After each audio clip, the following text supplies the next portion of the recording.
gars yi actuellement ñu ngi clinique yi ak Yacine demagul CTO pour information yi Bamba Kassé ngi fii ki nga xam ne moo di directeur am te moom la témoin aussi mu ngi fii donc mu ngi nii di waaj a génn ñu koy yóbbu CTO mu ngi woon clinique quoi pour ñu def bilan bi y a plus de peur que de mal alhamdulilah dafa def fracture rek ci tànk bi mais sant yàlla dal na ko yàlla yëkkati voilà patron actuellement ñu ngi noonu di génn ñu ngi nekk ci biir.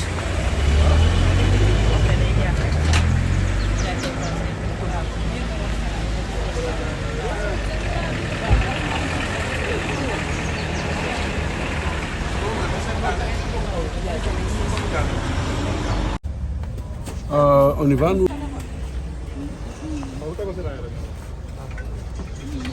Attention. Tout le monde là, les morts, Amar, les jeunes reporters, Lissa, ñoom ñooy fi jiitu quoi. Lissa Faye. Donc vraiment corporation bi mais surtout li ma gën a neex mooy bu ñu ñëwee fii on a trouvé des acteurs politiques. On a trouvé monsieur Youm. On a trouvé les députés Ba ak Ndiallo. Alors que ay acteurs politiques nañ. mënoon nañ bi affaire bi amee ñu dem xam nga wala ñu dem continuer def seen activité politique mais dañuy ñëw jiital bakkan bi daal. jiital wér-gu-yaramu nit ki. ah c'est elles qui nous ont ñoom ñooñu accueillir ñoo ñu rassuré ñooñu may sax fit parce que ñun ñu ñëw fii xawoon nañ ci.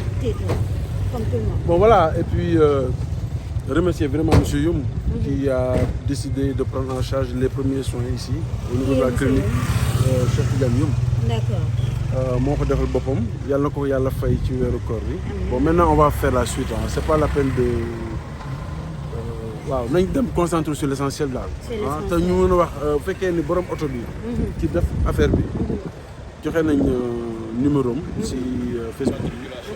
bu fekkee mën na ñëw hôpital principal mu jéem a ñëw quoi aussi ñu jéem a xool naka nañuy def pour jël suñu conseil bi en charge. loolu mooy si la gën a loolu mooy merci beaucoup monsieur Bamba Kassé merci beaucoup. Allez,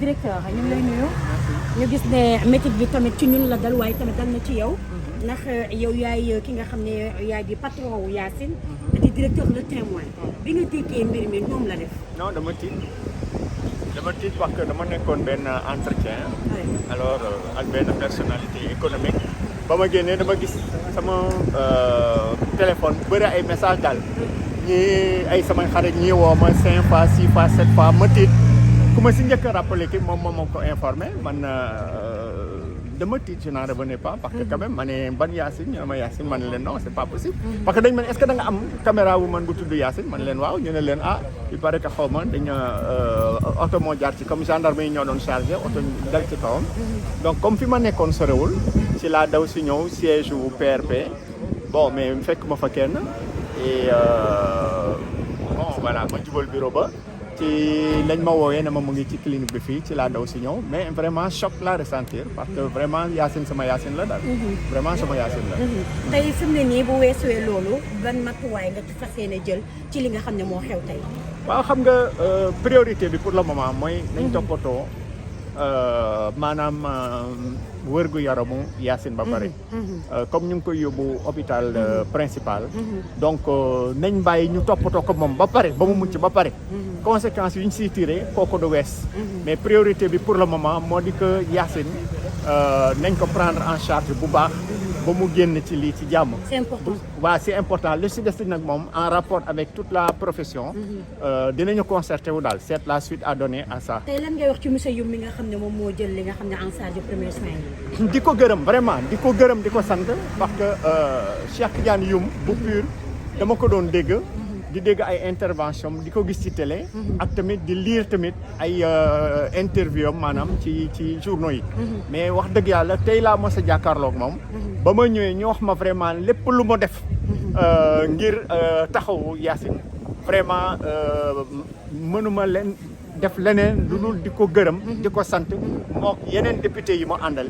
yi nga xam ne vraiment Yacine ba ko lii dalee. defe naa man maa fa waroon taxawu yàlla def na ma jàppoon yëguma ko woon sax. mais ba ma ñëwee fekk naa ñoom ñu def lépp luñ ci waroon def. def nañ ko évacuer nañ ko ci clinique bi fii. jël prise en charge fay lépp luñ ci waroon ba vraiment ba ñu toppatoo ko ba nga xam ne léegi évacué ko hôpital principal rek moo des moo tax it vraiment man aw ma payam daal vraiment Cheikh Tidiane yi maa ngi koy doog a gis tey mais vraiment jàpp naa ko tey ni ci tey parce que vraiment lu mu def lii rëy na lool parce que Yacine mënoon na tëdd foofu nit ñi dañuy xaar ay mbokkam wala employeur am bu boobaa xëy na maanaam day taal mënoon na si am dina gën a metti mais ba ma ñëwee fekk naa Cheikh Tidiane yu mu def lépp vraiment def na lépp indi ko ci clinique bi indi na ko ci clinique bi fay liñ ci waroon fay ak lépp vraiment kooku bu leen di defalee loolu ba pare tout à fait doo mën a def leneen lu dul gërëm ko sant ko parce que vraiment xam na nit ku baax la mënoon na du mooyu dem yoonam surtout ci weeru koor gu métti gi mënoon na ñibbi këram mais vraiment taxaw bu mu taxaw tey man mii su ma fi nekkoon mënuma taxaw lu weesu loolu Yacine ci noonu dañuy daal di enchaîner ak moom moo ko indi ci clinique bi monsieur Youm du ñàkk nga sànni ci tuuti kaddu parce que acte bi nga def presse bi apprécié nañ ko suñu collègue daal di li ñu mel dal ci kawam nga taxawu ko c'est pas donné à tout le monde donc ñu ngi lay nuyu di la ziar. maa ngi leen di nuyu di leen ziar li ko dal mënoon na dal ku nekk. C'est une Sénégalaise, elle aurait pu être notre sœur, elle aurait pu être notre grande sœur. Donc su fekkee ne lu mel ni dal na ko ci loo xamante ne nii Yewwi Askan Wi moo ko organisé donc la moindre des choses mooy ñu taxaw ko. Donc pour ñun il y a rien d'extraordinaire loo xam ne nii c'est normal c'est dans l'ordre normal des choses su amee ku nekk ci benn situation bi li ñu war mooy ñu bàyyi lépp lu ñu doon def surtout lu jëm ci wàllu wér-gu-yaram santé nit taxawu ko ba lépp loo xam ne nii war nañ ko jël mu prise en charge parce que situation yi li ci gëpp solo mooy la prise en charge mu gaaw.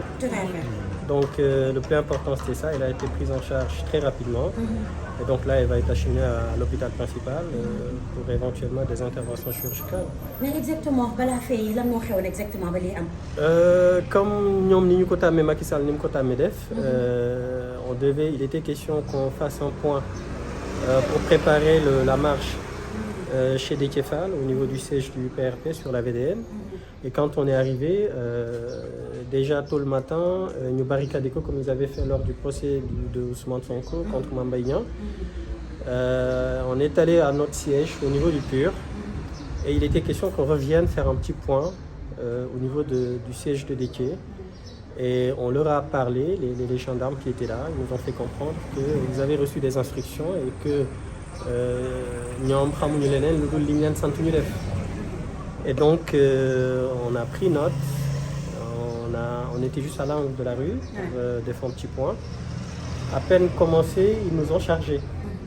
Et c'est de là que je passais Yacine. Yacine, oui. Voilà, elle a été heurtée par une voiture qui venait dans une rue perpendiculaire. D'accord. Après ça, quelle a été leur réaction, les gendarmes? Bon, enfin, moi je les ai pas vus, mais compte tenu des informations qui ont été données par Biram Souley, le président du groupe parlementaire Yewwi, qu'ils étaient là, ils l'ont vu par terre, mais ils n'en sont pas du tout préoccupés. Et donc c'est suite à ça. Ils n'ont rien fait pour elle. Non, pas du tout. Ils n'ont absolument rien fait, d'après ce qui a été dit. Et c'est suite à ça qu'on est intervenu, les députés du PUR, Sorma, de toute la coalition, il y a eu Askan Wi, Diallo, Khalifa Sall était là-bas, Moussatine, Biram Souley, enfin tous les députés de la coalition, il y a eu Askan Wi étaient sur place. Et donc on l'a assisté, on a fait ce qu'on pouvait faire. On n'était pas des médecins, mais ce qui était important, c'est qu'elle se rende compte qu'on était à côté d'elle. Et on a appelé l'ambulance qui est venue la prendre en charge. Et voilà. L'essentiel, c'est que sa santé soit vraiment prise en charge. C'est ça le plus important. Merci beaucoup, monsieur Youm. Je vous en prie. Allez, bonne journée. Au revoir. Muy noonu mbokk internet.